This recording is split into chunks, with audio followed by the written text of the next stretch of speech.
Keek on the mic, keek on the mic. Keek on the mic, keek on the mic.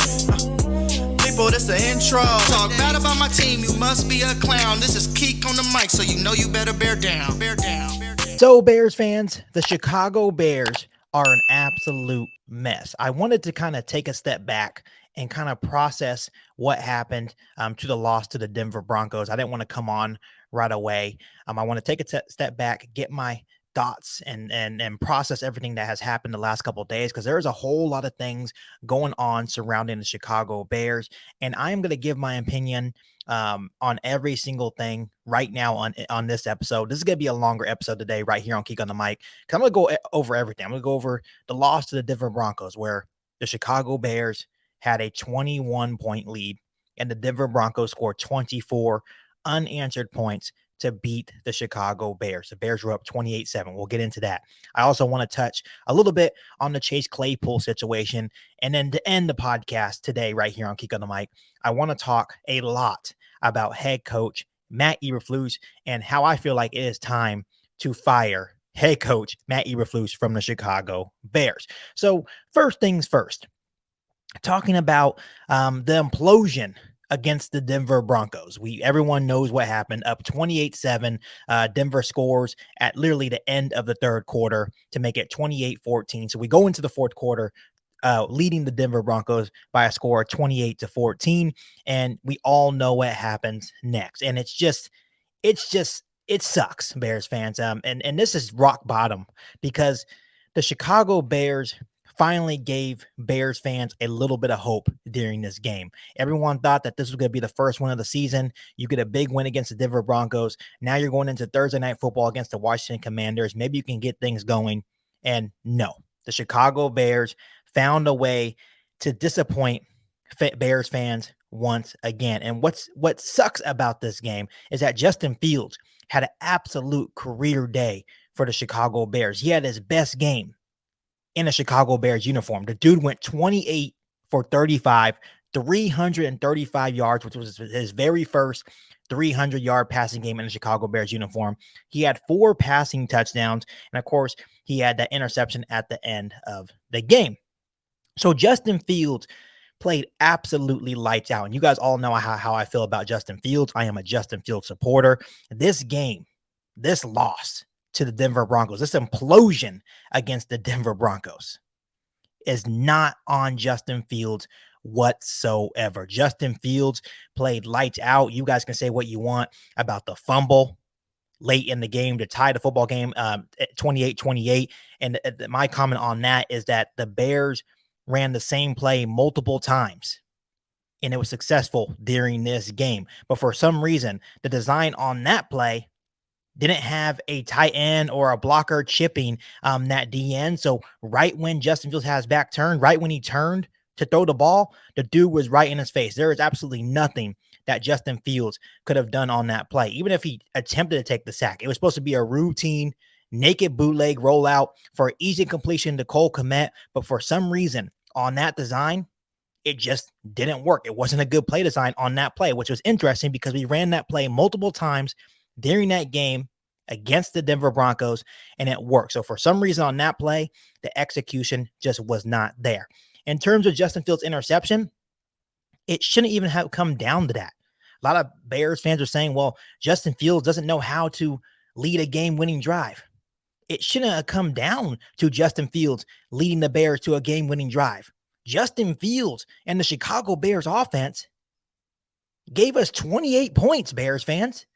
When you score 21 or more points in the NFL, you expect to win football games, especially when you're up 28-7. You expect to win football games. Is Justin Fields supposed to play defense as well? Once again, Justin Fields had a career day for the Chicago Bears, and it still wasn't enough to win that football game. It still wasn't enough to break the 13-game losing streak. This team, Bears fans, and I hate to say it, it is so broken, and it starts off with the coaching staff. And to go for deeper in, I'm not really mad about the 4th and 1 call. If we get the 4th and 1, if we convert on 4th and 1, no one's talking about it. We ended up probably kicking the field goal and winning the game. But obviously, once again, terrible execution there. Maybe we could have called a better play call. just wasn't executed properly, and we didn't get it, right? And you paid a price when you're aggressive and you want to go for it on 4th and 1. So once again, if we converted on 4th and 1, no one's talking about it, right? But at the end of the day, when you look back, of course, you sit here and say, hey, we should have just taken the points and put the pressure on the Denver Broncos. But at the same time, our defense, I don't even know what to say about the Chicago Bears defense anymore. And the thing that makes it so bad is that Matt Eberflus, the head coach of the Chicago Bears, has taken over play calling. He is now calling the defensive plays for the Chicago Bears defense, and they look absolutely awful. There is no way that you're up 28-7, Matt Eberflus, and you'll allow them to come back. This is your defense. You are calling the defensive plays. So during this game, whatever you want to say about Justin Fields, this game is not on Justin Fields. This is on Matt Eberflus and the Chicago Bears defense that he is calling, Bears fans. And honestly, there's probably 3 plays that I could possibly point out about Luke Getsy, but Luke Getsy actually had a really good game plan. Things were working. Once again, Justin Fields had a career day in a Chicago Bears uniform, 335 yards, 4 touchdown passes. The kid looked absolutely amazing. It gave Bears fans a new hope that Justin Fields is actually the guy, and it's not on Justin Fields. It's on Matt Eberflus and the Chicago Bears coaching staff. But Luke Getsy actually looked pretty decent as a play caller because he finally played to Justin Fields' strengths. And you saw when you're playing to Justin Fields' strengths, those are the results you're going to get. You could say what you want about Denver's defense. They're still an NFL defense. And if Justin Fields didn't execute these plays, and let's say Justin Fields threw for 150 yards, then you guys would be talking mess about Justin Fields. So Justin Fields did what he was supposed to do, expose a weak defense against the Denver Broncos. He executed. He played his game. Luke Getsy allowed him to play to his strengths, and those are the results that you're going to get when you allow Justin Fields to play free and play his game. So once again, it's just, new hope. The Bears gave us hope, up 28-7. It would have been a big win. Obviously, we're now 14 straight games that we have lost. Now we're going into Thursday Night Football against the up-and-coming Washington Commanders opponent. They have looked pretty good. They're 2-2. And I'm going to go in there. I'm going to do a pregame show in the next couple of days, so I'm not going to talk too much about the Washington Commanders game. But it's definitely disappointing. This is rock bottom for the Chicago Bears. The Chicago Bears are an absolute mess. And what I really took away from this Denver Broncos game, this implosion by the Chicago Bears, that Justin Fields, Bears fans, is not the problem. It's Matt Eberflus. If you guys disagree with me, go ahead and comment down below. Engage with me. Tell me why you think Justin Fields is still the problem, and tell me why Matt Eberflus should get the opportunity to still be the head coach of the Chicago Bears. I would love to hear your take, but my viewpoint on everything is that Justin Fields played his heart out, and it still wasn't enough for the Chicago Bears to get the win. It's just absolutely disappointing. And moving on, and this episode is going to be centered around head coach Matt Eberflus. Let's talk about the Chase Claypool situation. Obviously, I think it was a couple days. I think it was the Friday before the game. They asked Chase Claypool about, hey, do you feel like you're being used right in offense? You guys all heard the story. Chase Claypool said no. The dude was being absolutely honest, which Justin Fields just did the same exact thing, right? They didn't bench Justin Fields. Obviously, Chase Claypool has kind of been struggling in this offense, hasn't been making a lot of plays for the Chicago Bears offense, but I feel like he's just being honest. So why are we being, in terms of the coaching staff, why are they being so sensitive about it? I understand it's an unwritten rule that you're not supposed to talk bad about your coaches or talk bad about the media, but they asked him a question, right? The Chicago Bears media asked him a question, and he was just being honest. I think there's more lead up to this. I think there's been some tension between Chase Claypool and some of the offensive personnel of the Chicago Bears that led up to this moment.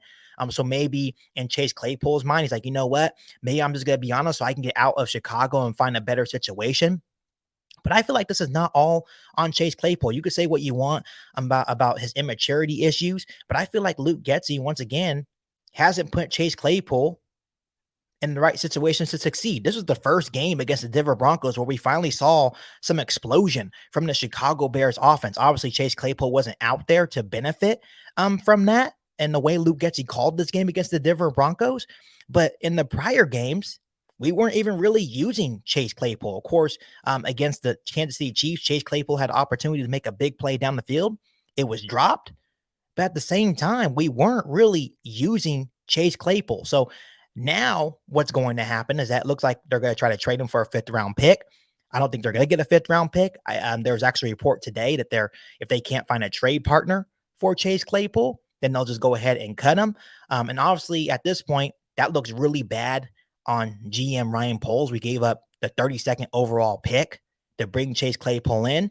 And I know a lot of people are going to bad talk Ryan Poles about that move, but sometimes you miss. He missed on that one, and it's totally okay. Of course, Ryan Poles also missed on head coach Matt Eberflus. Obviously, there's some things I want to talk about later about maybe the McCaskey family forcing Ryan Poles to hire Matt Eberflus.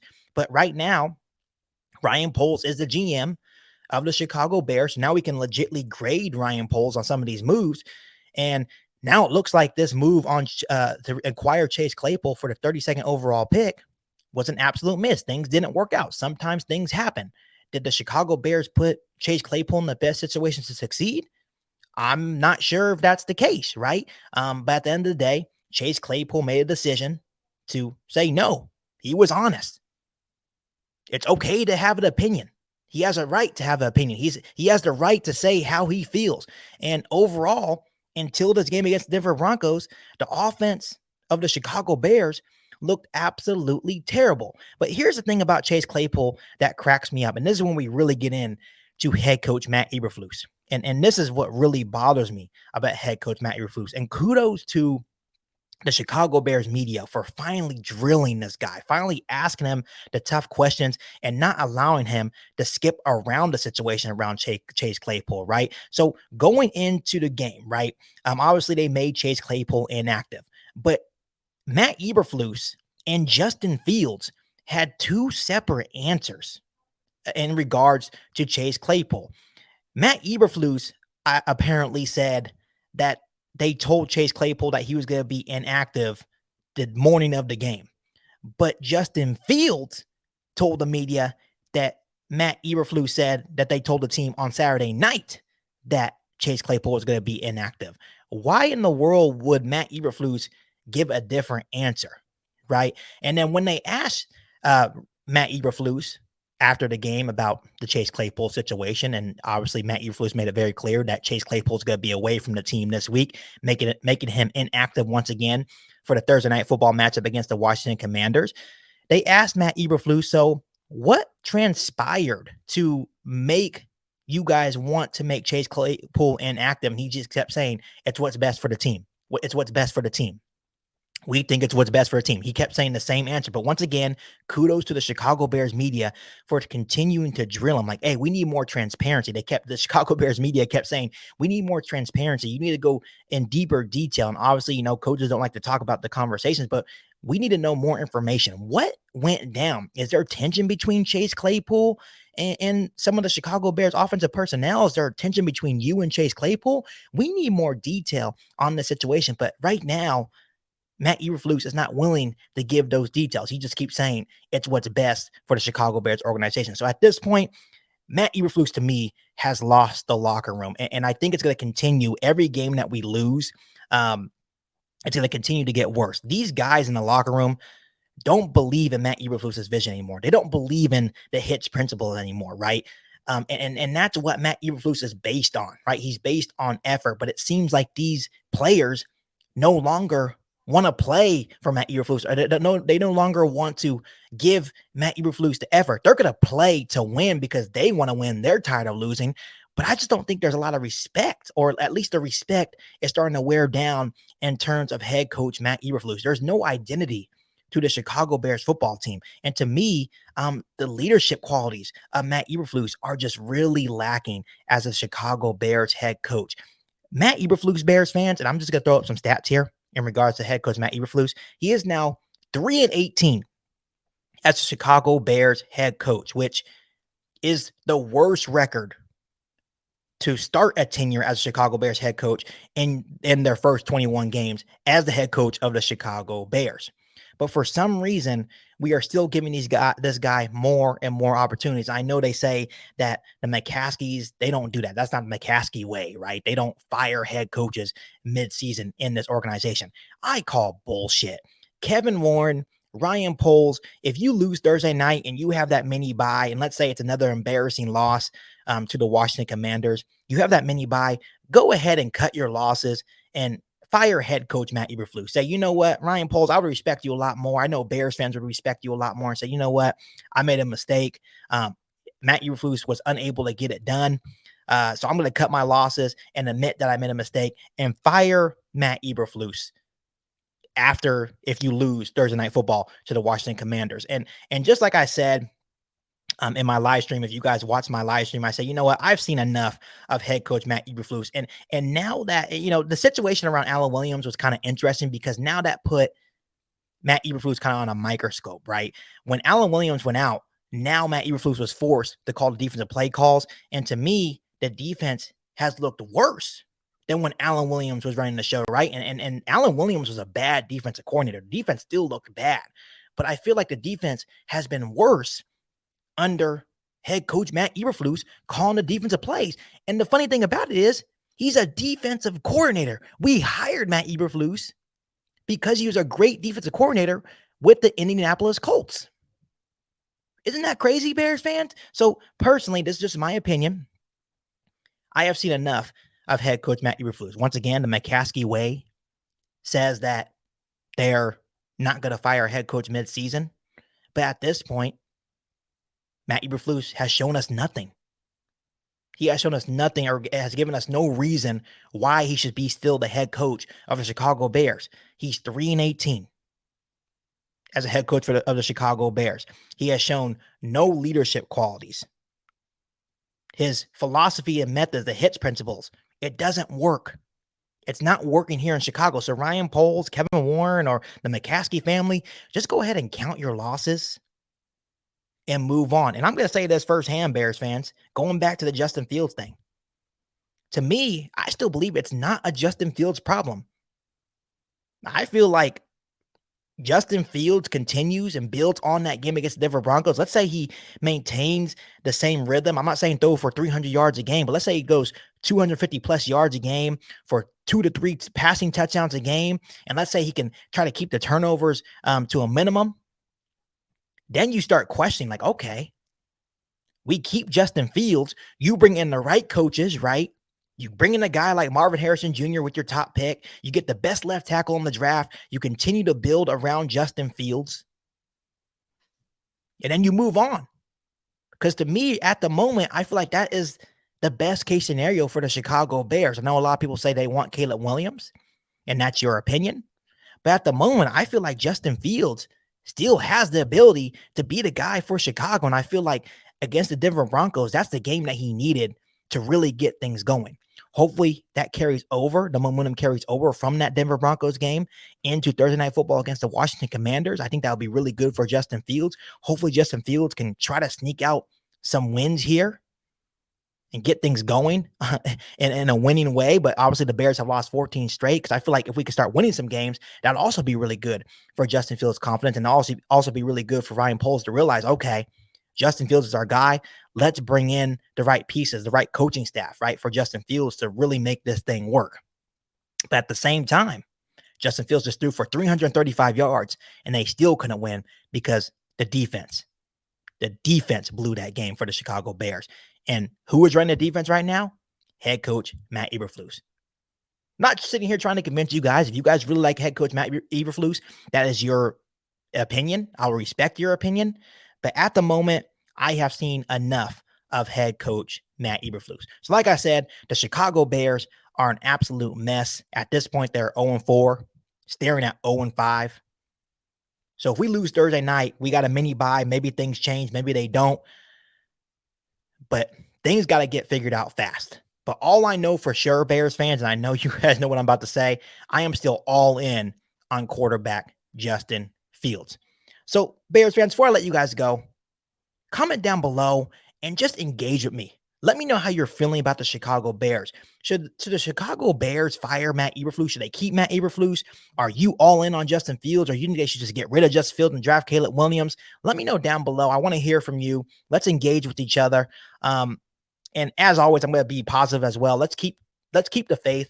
Eventually, the Chicago Bears will turn things around. It won't always be this bad. Obviously, we're still in a rebuild. But just keep the faith. Keep supporting the team as much as possible. I know it sucks to watch this. We're 14-game losing streak now, but things will eventually turn around, and the Bears will once again hopefully be good one day. But before I let you guys go, make sure you hit that subscribe button and the notification to catch all Bears content right here on the podcast. Make sure you follow me on all my social media platforms. And make sure you share this episode of Keek on the Mic with every single Bears fan that you know. But other than that, back for all new Bears podcasts right here on Keek on the Mic. Thanks, guys. And as always, bear down. You've been listening to Keek on the Mic, a podcast all about the Chicago Bears. Don't forget to subscribe to the channel and hit the bell notification to catch all Bears content right here on the podcast. Thanks, guys, and bear down.